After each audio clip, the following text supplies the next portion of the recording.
احمد اللہ رب العالمین واصلی واسلم علی سیدنا محمد وعلى آلہ واصحابہ ومن تبعهم بإحسان إلى يوم الدین وبعد فأعوذ باللہ من الشیطان الرجیم بسم اللہ الرحمن الرحیم قال لا تثریب علیکم اليوم یغفر اللہ لکم وهو ارحم الراحمین صدق اللہ مولانا العظیم وصدق رسوله النبی الامین الحنین العطوف الکریم۔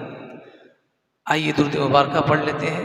اللہم صل علی سیدنا محمد وعلی آل سیدنا ومولانا محمد بارک وسلم صلاة وسلاما علیک یا رسول اللہ صلی اللہ تعالی علیہ وسلم۔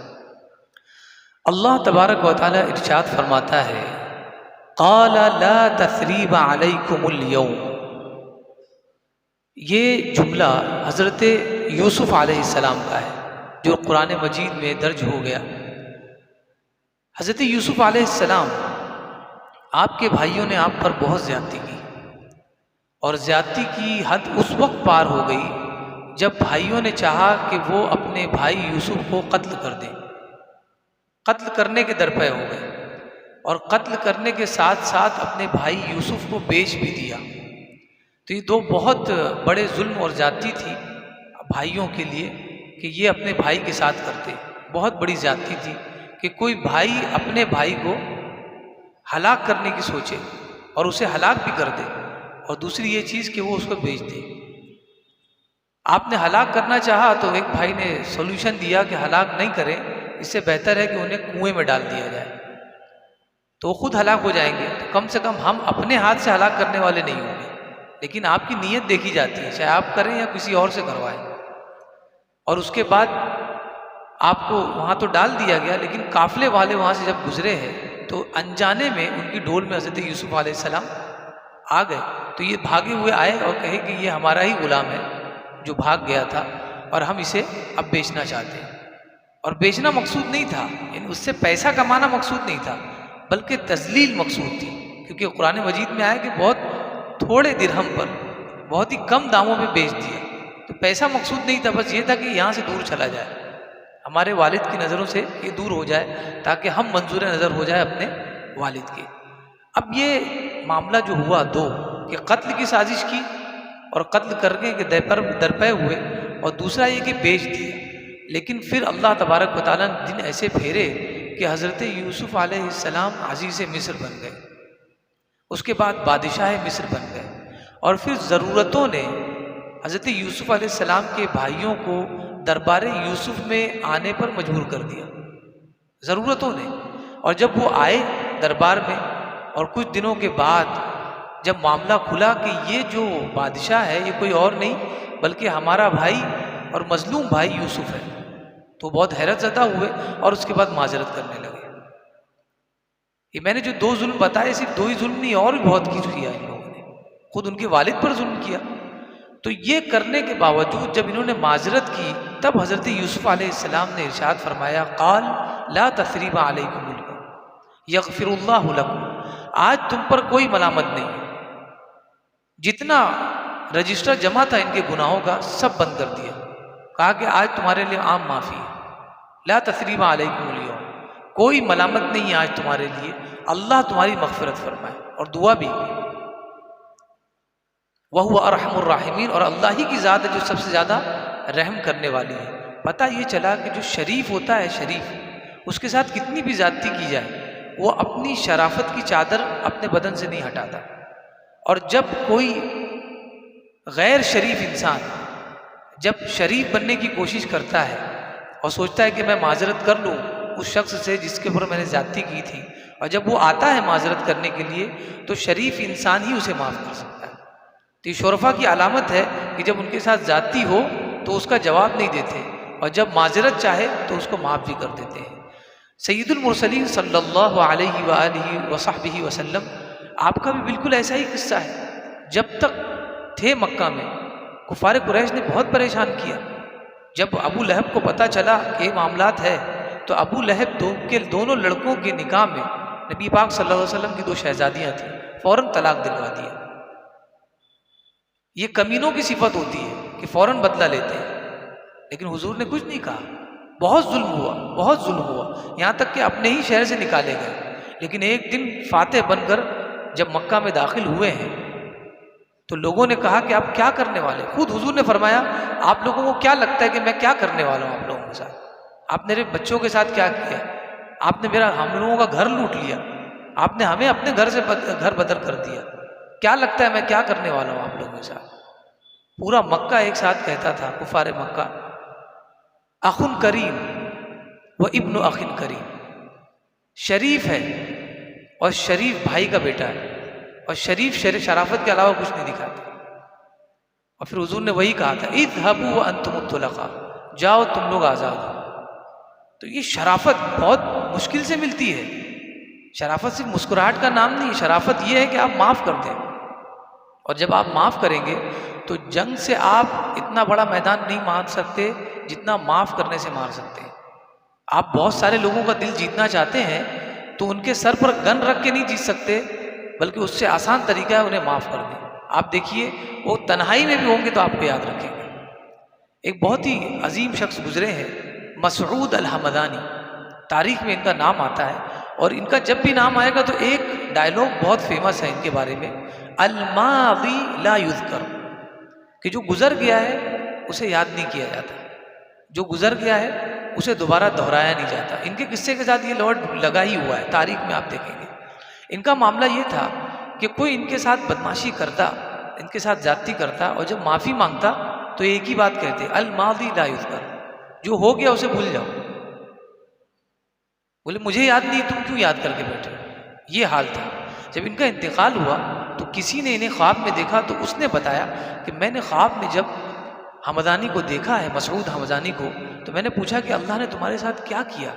کہا کہ اللہ تبارک و تعالیٰ نے بروز قیامت مجھے اپنے سامنے کھڑا کیا اور کہا مسعود حمدانی الماضی لا یذکر، جو بھی تمہارا پاسٹ ہے اس کو ذکر نہیں کیا جائے گا، اسے بھلا دیا گیا۔ جیسے تم نے میرے بندوں کے ظلموں کو، زیادتیوں کو بھلا دیا تھا، آج تمہاری ساری غمیوں کو ہم بھلا دیتے ہیں۔ نہیں جانتے تم نے کچھ کیا تھا، خذوہ الی الجنہ، لے جاؤ اسے جنت کی طرف۔ تو یہ معافی کا بدلہ ملا۔ حضرت ابوبکر صدیق رضی اللہ تعالیٰ عنہ، حضرت عائشہ صدیقہ رضی اللہ تعالیٰ عنہ آپ کی شہزادی ہے، آپ کی عفت پر وار کیا گیا، تہمت لگائی گئی۔ تہمت لگانے والوں میں سے ایک شخص تھا جس کا نام تھا مصطح بن اثاثہ۔ یہ شخص تہمت لگانے والوں میں سے تھا، حضرت عائشہ پر، ام المؤمنین، آپ پر تہمت لگانے والوں میں سے تھا، اور یہ آپ کا رشتہ دار بھی تھا حضرت ابوبکر صدیق کا۔ جب معاملہ رفع دفع ہوا اور اللہ تبارک و تعالیٰ کی طرف سے گواہی آئی آپ کی عفت اور پاک بازی کی، تو معاملہ رفع دفع ہو گیا۔ اب اس کے بعد حضرت ابوبکر صدیق نے کہا کہ یہ جو مصطح بن اثاثہ ہے اسے میں کچھ دیتا تھا، اس کی خدمت کرتا تھا کیونکہ میرا رشتہ دار تھا، اب جب کہ اس نے میری ہی بچی پر تہمت لگائی ہے، اب اسے کچھ نہیں دوں گا، اب اسے کچھ نہیں دوں گا۔ اللہ تبارک و تعالیٰ نے قرآن مجید کی آیت کریمہ تلاوت نازل فرمائی۔ آیت کریمہ کیا ہے؟ وَلْيَعْفُوا وَلْيَصْفَحُوا أَلَا تُحِبُّونَ أَن يَغْفِرَ اللَّهُ لَكُمْ، معاف کر دو، بخش دو، کیا تمہیں پسند نہیں کہ اللہ تمہیں معاف کر دے؟ اللہ خود تعدیب دے رہا ہے، تم میرے بندے ہو، بدلہ مت لو۔ جب یہ آیت کریمہ نازل ہوئی، حضرت ابوبکر صدیق رضی اللہ تعالیٰ نے فرمایا قسم خدا کی میں کبھی بھی مصطح بن اثاثہ کا جو بھی میں خدمت کرتا تھا وہ کبھی بند نہیں کروں گا۔ اور پھر آپ نے اس کو دوبارہ دینا شروع کر دیا۔ ہم تھوڑی تھوڑی باتوں پر اپنے رشتہ داروں سے مکر جاتے ہیں، اور جو بھی ان کی خدمت کرتے ہوں، چاہے ان کے دیکھ کر مسکرا دیتے ہوں یا کچھ عطا کر دیتے ہوں، لیکن بعد میں جب یہ رنجش پیدا ہوتی ہے تو ہم چاہتے ہیں کہ ہم ان کو نہیں دیں گے۔ آپ رزق بند کرنے والے کون ہوتے ہیں؟ آپ کسی پر رزق بند کریں گے، آپ کیا سمجھتے ہو کہ آپ کا رزق ڈائریکٹ آپ نے حاصل کیا ہے؟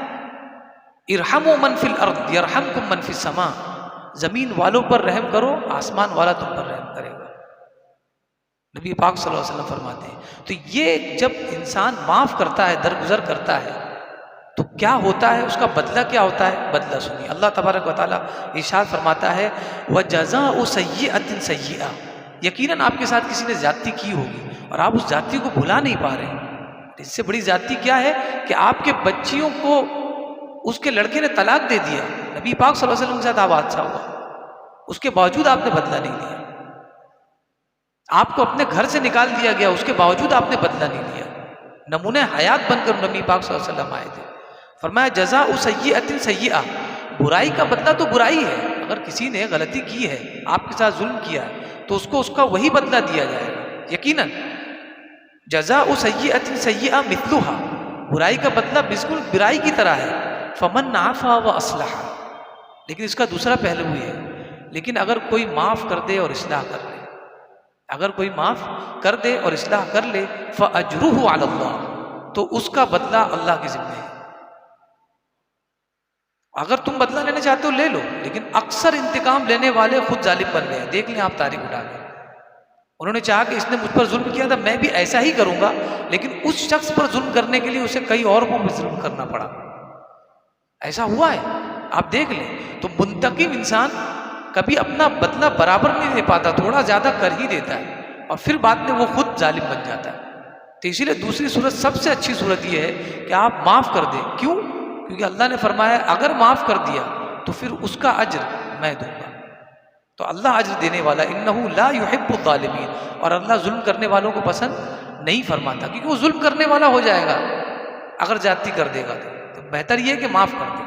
اب آئیے اس کے ہمیں فائدے اور بینیفٹس کیا ملتے ہیں۔ نبی پاک صلی اللہ علیہ وسلم کی حدیث ہے، حضور فرماتے ہیں ما نقصت صدقۃ من مال وما زاد اللہ عبدا بعفو الا عزا، اللہ تبارک و تعالی صدقہ دینے سے مال میں کمی نہیں فرماتا، اور معاف کرنے سے اللہ عزت بڑھاتا ہے۔ اگر معاف کر دیں تو آپ کی عزت بڑھے گی، آپ دیکھ لیں، آپ معاف کر کے پھر دیکھیں کہ میرا پہلے اسٹیٹس کیا تھا اور ابھی کیا ہے، کیوں؟ کیونکہ یہ اس کی بات ہے جس کے لیے دنیا بنائی گئی۔ نبی پاک صلی اللہ علیہ وسلم نے وعدہ فرمایا ہے تم معاف کرو تمہاری عزت بڑھائی جائے گی۔ وما تواضع احد للہ الا رفعہ اللہ، اور جو اللہ کے لیے تواضع اختیار کرتا ہے، اللہ کے لیے اپنے آپ کو چھوٹا بتاتا ہے، اللہ اس کو بلند فرماتا ہے۔ تو اللہ کے لیے کرے، اللہ بلند کرنے والا ہے۔ آگے فرمایا ارحموا ترحموا، رحم کرو تم پر بھی رحم کیا جائے گا، حدیث ہے۔ واغفروا یغفر اللہ لکم، تم بھی بخش دو اللہ تمہیں بخشے گا۔ یاد رکھیں چاہے بندہ کتنا بھی ظلم کرنے والا ہو، کتنا بھی گنہگار ہو، لیکن وہ اللہ کی نگاہ میں اس کا بندہ ہے، وہ بہت قیمتی ہے اس کے لیے، اس کی عزت اس کی عفت اس کے لیے بہت قیمتی ہے۔ ظلم صرف اسے نہیں کہتے کسی کو کوڑا لگائے، کسی کی گھر کی بات کو دوسروں تک پہنچانا یہ بھی اس کے ساتھ ظلم ہے، یہ بھی اس کے ساتھ زیادتی ہے، اس کی عزت پر ڈاکہ ڈالنا یہ بھی زیادتی ہے، یہ بھی ظلم ہے۔ آگے فرمایا، حضور نے فرمایا، یہ بہت عظیم حدیث ہے، حضور فرماتے ہیں ثلاث والذی نفسی بیدی، تین چیزیں ہیں اور جس کے قبضہ قدرت نے میری جان ہے، میں قسم لے کر کہتا ہوں انی کنت لحالفا علیہن، میں قسم لے کر کہتا ہوں اس پر۔ کیا کہتا ہوں؟ یہ تین چیزیں ہیں، بہت اہم چیز، اس میں دو میں بتاؤں۔ لا ينقص مال من صدقۃ فتصدقوا، صدقہ دینے سے مال کبھی کم نہیں ہوتا ہے، اسی لیے خوب صدقہ دو۔ حضور نے قسم کھا کر گئی۔ اور دوسرا فرمایا ہے ولا يعفو عن مظلمۃ الا زادہ اللہ بها عزا یوم القیامہ، اور جو کسی ظالم کے ظلم کو معاف کر دے قیامت کے دن اللہ تبارک و تعالیٰ اس سے عزت عطا فرمائے گا۔ یہ قیامت کا دن ہے جہاں پر پیسہ مال اولاد کام نہیں آئے گی، لیکن وہاں اللہ تبارک و تعالیٰ ہمیں عزت دے گا۔ اور یہ عزت کب ملے گی، کہاں کمانا ہے؟ اسی دنیا میں۔ یعنی جو سکہ رائج ہے قیامت میں، وہ سکہ یہی ملتا ہے، اور ہم سوچ رہے ہیں کہ شاید قیامت آئے گی تب دیکھیں گے۔ اللہ تبارک و تعالیٰ کی بارگاہ میں دعا ہے کہ ہمیں کہنے سننے سے زیادہ اس پر عمل کی توفیق عطا فرمائے، ہمیں اپنے رشتہ داروں کی زیادتیوں پر، ان کی کمیوں پر انہیں معاف کرنے کی توفیق عطا فرمائے، ہمیں اپنے رشتہ داروں کے ساتھ رشتہ استوار کرنے کی توفیق عطا فرمائے۔ وما علینا الا البلاغ۔